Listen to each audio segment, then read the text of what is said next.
모닝타임즈 시간입니다. 네, 지난주 뉴욕 증시는 긴축과 경기 침체 공포 두 가지 키워드로 급락을 하는 모습이었는데요. 그래도 휴장 이후에 다시 한번 강한 반등이 나왔습니다. 물론 아직까지 반등을 보는 시각에는 데드캣 바운스, 그러니까 약세장 속에서의 기술적인 반등에 불과하다라는 시각이 훨씬 더 지배적입니다. 실제로 이 낙폭과대에 따라서 반발 매수세가 유입이 된 것이라면 이럴 때는 또 어떤 무기를 가지고 시장에 뛰어들지 상당히 중요할 텐데요. 오늘 그러한 전략들 함께 분석해 보겠습니다. 토마토 투자클럽의 최원재 전문가님 함께합니다. 전문가님 안녕하세요. 안녕하십니까. 네, 뉴욕 증시 한번 복귀해 주시고 또 이슈와 특징들 짚어주세요. 네. 3대 지수 모두 저가 반발 매수세 상승으로 마감을 했는데요. 3대 지수 모두 2%대 상승으로 마감을 했습니다. 5% 이상 강세 종목을 좀 보면은 테슬라 9.3% 급등했고요. 루시드 7.6% 상승, 피스코 5.8% 상승, 리비안 10.8% 급등해서 전기차 관련 주식들이 모두 다 급등하는 모습이었습니다. 그리고 에너지 관련 기업인 엑슨모빌이 6.2% 상승했고요. 반도체 장비 기업인 어플라이드 머티리얼즈가 6% 상승, 그다음에 로블록스가 10.3% 급등을 했고요. 자동차 부품 주식인 보그워너라고 있는데 5.1% 상승했습니다. 애플이 3.3% 상승했는데요. UBS 측에서는 중국 시장 점유율 확대가 긍정적이라고 얘기를 하고 있습니다. 5월 아이폰 출하량이 전년 동기 대비 9% 감소했지만은 중국 시장은 13% 증가했다라고 지금 얘기를 하고 있는데요. 5월 중국 시장 점유율이 16%로 추정된다고 얘기를 하면서 이 수치는 전년 대비 3.2% 증가했고 전월 대비로는 9% 증가한 수치라고 얘기를 하고 있습니다. 그다음에 팔란티어 테크놀로지가 5.7% 상승을 했는데요. 뱅크 오브 아메리카 측에서는 AI 플랫폼 이용 증가로 수혜가 전망이 된다면서 얘기를 했습니다. 팔란티어 테크놀로지의 연간 매출 증가율은 뱅크 오브 아메리카 측에서 30% 이상 달성할 것이라고 좀 낙관했고요.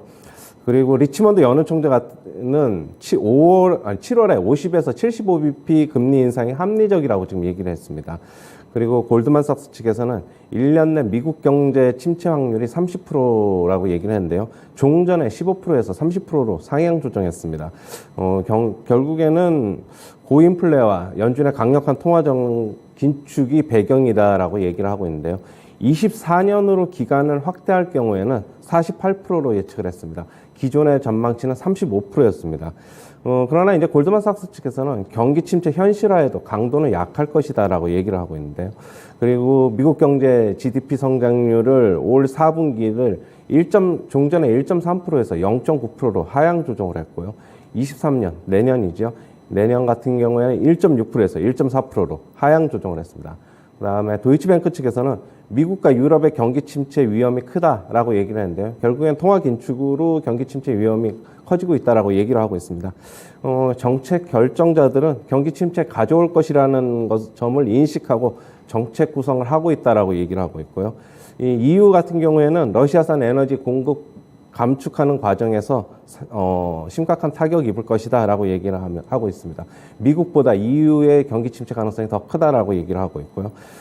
경기 침체는 상당히 빠른 시기에 시작될 것이다라고 얘기를 하고 있습니다. 그다음에 블랙록 자산운용에서는 연준이 경기 둔화 수준까지 금리를 인상할 것이라고 얘기를 하고 있는데요. 그렇게 본다면 아직까지 자기네들은 저가 매수 시기 아니고 더 많은 변동성이 예상이 된다 얘기를 하고 있습니다. 네, 그렇군요. 오늘의 이슈들과 여러 가지 멘트들을 함께 체크를 해봤습니다. 시장 관련한 소식부터 좀 볼게요. 오늘 이제 뉴욕 증시가 간밤에 반등을 줬는데, 전문가님도 기술적인 반등으로 보시는 거죠? 네, 기술적인 반등이고요. 일단은 기술적인 반발 매수 나온 것으로 보고 있고, 네. 쇼커버링이 좀 들어온 것으로 보고 있어요. 그렇다고 본다면은 역시 기술적 반등 조금 더 이어질 가능성은 있어요. 아직까지 네. 이게 여기서 바로 끝나지는 않을 것이고. 네.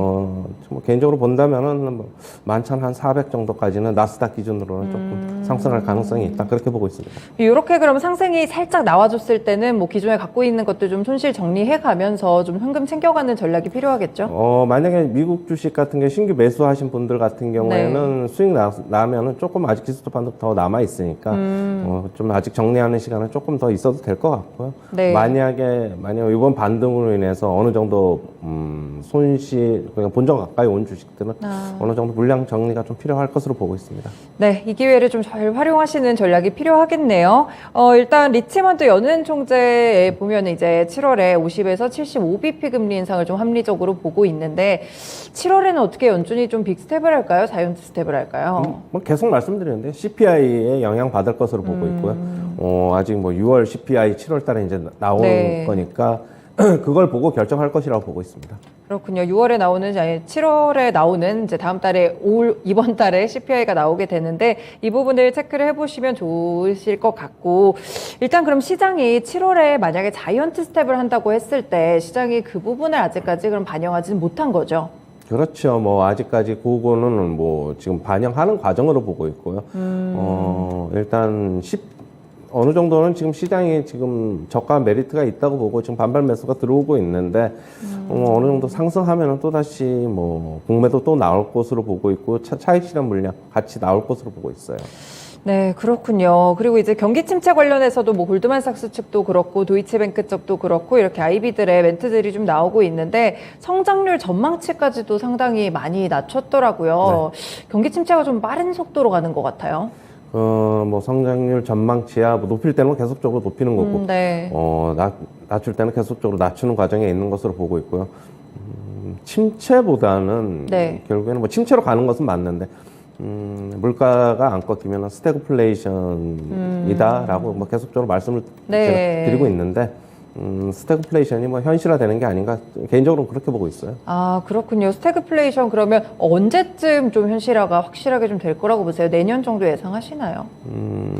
이미 저는 개인적으로는 한 3, 4분기서부터는 스태그플레이션 이미 진입하는 것으로 보고 있거든요. 아, 네네. 뭐 성장률이 만약에 이렇게 뭐 낮아진 수치가 네. 현실화 될 경우에는 네. 물가도 계속적으로 고물가가 나올 경우에는 뭐 스태그플레이션이다라고밖에 얘기를 할 수 없죠. 예.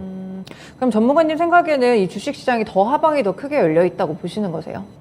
네, 뭐 더 빠질 것이라고 당연히 보고 있는데 네. 일단은 뭐 반등과 뭐 하락 이 과정을 거치면서 빠질 것이라고 보고 있어요. 그렇군요. 반등과 하락을 좀 거치면서 일단은 하락 쪽으로 갈 것이다. 이렇게 좀 보고 계시는 거네요. 아무래도 근데 경기 침체가 이렇게까지 좀 불거지게 되면은 연준 쪽에서 뭐 금리 인상 속도 조절을 하지는 않을까요? 그런 가능성은 전혀 없을까요? 그럴 가능성 없죠. 뭐 스태그플레이션이 인플레이션보다 어떻게 보면 더 나쁜 거기 그렇죠. 때문에 네. 성장률이야 지금 떨어지는 거는 감안을 한다면은 결국에 물가 빨리 잡는 수밖에 없거든요. 그렇게 본다면은 수요를 억제하려면은 솔직히 금리 인상밖에는 답이 없어요.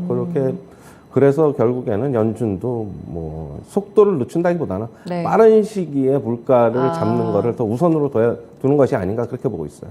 오히려 조금 더 타이트하게 빨리 물가를 네. 잡아놔야 그나마 스태그플레이션 어느 정도는 좀 예방을 할 수 있다 이렇게 네. 보기 때문에 뭐 금리 인상은 일단 좀 계속 될 것으로 보고 있습니다.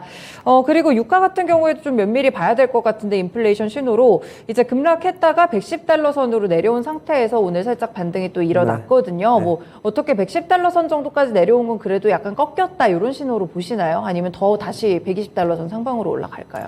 제가 뭐 앵커님 안 계실 때 지난주에도 유가 안정될 것이라고 그랬는데 공교롭게도 뭐 큰 폭으로 떨어지고 했는데 이번 주에는 저는 개인적으로는 100달러 뭐 이번 주 뭐 한 3일 정도 남았는데 네. 100달러 선 한번 테스트 해보지 않을까. 네. 아니면 이번 주 테스트 안 하면은 뭐 다음 주 정도까지는 테스트하지 않을까 그렇게 보고 있어요. 조금 더 꺾이는 신호를 보고 계시는 유가 뭐 거네요. 꺾였다고 보고 있고요. 네. 앞으로 계속적으로 유가 하반기로 가면 갈수록 더 아래로 내려올 것이다. 100달러 밑으로 내려올 것이다라고 개인적으로 보고 있고요. 네. 저는 뭐 90달러, 80달러 후반대까지도 가능하다 그렇게 보고 있어요. 꺾이는 신호를 좀 보고 계시네요. 근데 이렇게 되면 유가가 좀 꺾이면 인플레이션에도 살짝 좀 긍정적인 영향이 있지 않나요? 예, 뭐 그런 점이 상당히 긍정적이죠. 뭐 네. 동시효과 방송에서도 이번 주 월요일인가에 얘기를 했었는데 CPI 뭐 높게 나오지 않을 것으로 개인적으로 보고 있어요. 네. 그러니까 6월 CPI가 이제 7월 달에 발표가 되는데 개인적으로는 한 8% 초반 정도 8% 초반. 나올 것으로 보고 있고 네. 좀 더 심하게 꺾인 다음에 유가가 앞으로 남은 기간에 6월 얼마 안 남았는데 심하게 꺾이면은 7% 후반도 개인적으로는 그렇게 보고 있는데 네. CPI는 결국에는 5월 CPI가 정점이지 않느냐 그렇게 보고 있어요. 하지만 네. 급하게는 안 꺾여 내려갈 것입니다. 결국에는 주거비랑 서비스 쪽에서의 계속적인 압박이 있기 때문에 네. 주거비는 한번 움직이기 시작하면 계속 그 방향으로 계속 가는 경향이 있어요. 왜냐하면 그렇죠. 좀 무겁고 네. 느리게 움직이기 때문에 네네. 그리고 CPI 반영되는 게 바로 반영이 되지 않고 한 1분기, 2분기 후에 좀 반영되는 경향이 있기 네. 때문에 앞으로 꺾이긴 꺾이는데 서서히 내려올 것으로 보고 있어요. 그렇군요. 그나마 좀 긍정적인 멘트가 있는 게 좀 유가 쪽이 아닌가 싶네요. 계속 면밀히 좀 보시면서 6월 CPI 또 어떻게 수치가 나오는지 확인을 해보시면 좋을 것 같습니다. 그리고 개별적인 종목들로 넘어가서 애플도 3.3% 올랐고, 뭐 이유는 설명을 다 해주셨어요. 팔란티어 쪽도 5.7% 정도 올랐고, 이제 두 가지 종목들 모두 이제 뭐 시장 분위기 따라서 상승을 한 것 같은데, 네. 뭐 기술적인 반등 요 정도인가요? 맞습니다. 기술적인 네. 반등이고요. 어제 이제 빅테크 주식들 모두 다 강했는데, 네. 뭐 넷플릭스 정도만 빼고 모두 다 강했는데, 뭐 역시 애플은 뭐 이런 재료가 뭐 긍정적인 리포트가 나온 거에 영향을 받았다기보다는 저가 매수 들어온 게 더 영향이 있지 저가 않나 매수. 그렇게 네. 보고 있고요. 팔란티어 같은 경우에는 모든 증권사 측에서는 뭐 부정적으로 전망을 했으나 네. 뱅크 오브 아메리카 측에서는 커버리지를 게시하면서 긍정적인 전망을 내놓았습니다. 역시 뭐 너무 많이 빠져서 기술적 반등으로 봐야 될 것으로 보고 있습니다. 네, 그렇군요. 그리고 전기차 종목들도 상당히 좋았거든요. 뭐 국내 시장에서 사실 이렇게 좀 전기차 종목도 괜찮을 때 소재 쪽이 또 괜찮게 움직이잖아요. 네, 맞아요. 어제는 살짝 꺾이기도 했었는데 이 부분 소재 쪽 투자는 어떻게 보세요? 그래서 오늘 장중에 상승으로 그냥 뭐 끝날지 아니면 네. 끝까지 갈지는 좀 모르겠는데 일단 뭐 시초가는 뭐 강할 것이라고 보고 있고 뭐 이게 어느 정도는 지금 우리나라가 먼저 반영을 한 것이라고 네. 또 저는 개인적으로 그렇게 보고 있어요. 너무 그러시군요. 추격 매수는 안 하는 게 차라리 좋지 않나 그렇게 보고 있습니다. 네, 그렇군요. 네, 오늘 그러면 국내 증시 같은 경우에는 어떻게 좀 출발하고 전망 어떻게 보세요? 일단 뭐 눈치 보기 장사 심할 것 같아요. 그동안에 미국 네. 증시 올라도 결국에는 반영을 못했기 때문에 네, 맞죠. 저는 그러나 뭐 보합권에서 눈치 보기 좀 싸움 하다가 조금 상승 아직 여력이 조금 더 있으니까 너무 과매도 구간이니까 조금 더 상승할 것이라고 보고 있고 코스피보다는 코스닥 쪽의 탄력이 조금 더 강하지 않을까 개인적으로 그렇게 보고 있어요. 코스피보다는 코스닥이 조금 더 좋을 것이다. 좀 과매도 구간이기 때문에 조금의 반등을 좀 지속적으로 이어갈 수 있을지 좀 살펴보시면 그것도 좋을 것 같거든요. 그리고 이제 국내 시장에서 약간의 뭐 이슈가 몇 가지 있어가지고요. 이제 누리호가 어제 4시 이후에 또 2차 발사를 성공을 해가지고 상당히 많은 분들이 지켜보셨을 것 같은데 우주항공 섹터 어떻게 보세요? 계속 말씀을 드리는데 뭐 네. 계속 연기됐다가 이제 다시 이제 한 거잖아요. 그 전에 원래 발사 기간 예정일이 있었어요. 그런데 연기가 되면서 제가 발사 기간 예정일 얼마 전 원래 기존 앞두고 한 2, 3일 전서부터 이제 분할 매도해 하자고 말했는데 네. 계속 주가는 그 이후에 이제 꺾여서 내려왔어요. 네. 뭐 이건 뭐 오늘 상승하더라도 매도의 기회 주는 것이라고 개인적으로 그렇게 네. 보고 있고 뭐 이미 이슈 소멸 뭐 그렇게 봐야 될 것으로 보고 있어요. 이게 당장 어떻게 보면 기업의 뭐 실적에 영향을 주는 것은 당연히 아니죠. 네네. 하지만 뭐 장기적으로 보면 긍정적이기 때문에 주가 어느 정도 또 빠지면은 저가 매수 기회 줄 것이다 그렇게 보고 있습니다. 오늘 뭐 이 누리호 이슈로 상승을 한다면 매도의 기회로 활용을 하시면 좋을 것 같고 조금 장기적인 시각으로 보시는 분들은 빠졌을 때 또 매수를 해보시는 것도 괜찮을 것 같아요. 네, 그리고 원숭이 두창 감염 의심자도 이제 국내에서 2명 정도 나왔거든요. 이게 뭐 시장에 충격을 줄 이슈는 아닐까요? 그렇죠. 그건 아니고 개별적인 주식으로 개별적인 좀 봐야 이슈. 되는데 네. 뭐 기존에 이쪽 관련 주식인 뭐 녹십자 MS, 네. 파미셀, 그 다음에 HK 이노엔 등이 있는데 뭐 그런 관련주들은 시초가에 뭐 좀 강하게 움직일 것으로는 예상이 되고 있습니다. 네, 그렇군요. 개별적인 소식으로 좀 접해보시면 되겠습니다. 네, 오늘 말씀도 잘 들었습니다. 고맙습니다. 네, 감사합니다. 네, 뉴욕 증시 그래도 간밤에 좀 반등을 해줬습니다. 상당히 그래도 안심이 되는 그런 지수가 나왔는데요. 다만 아직까지 확실한 반등이다. 이 부분에는 의심의 시각이 조금 더 가득합니다. 이 기회를 활용하셔서 어느 정도 손실을 정리해보는 그런 전략들도 필요할 것 같아요. 그리고 무엇보다도 이 물가 지표, 경기 침체 두 가지 키워드 놓치지 마시고 꼭 지표들 체크해 보시길 바라겠습니다. 지금까지 모닝타임즈 시간이었습니다.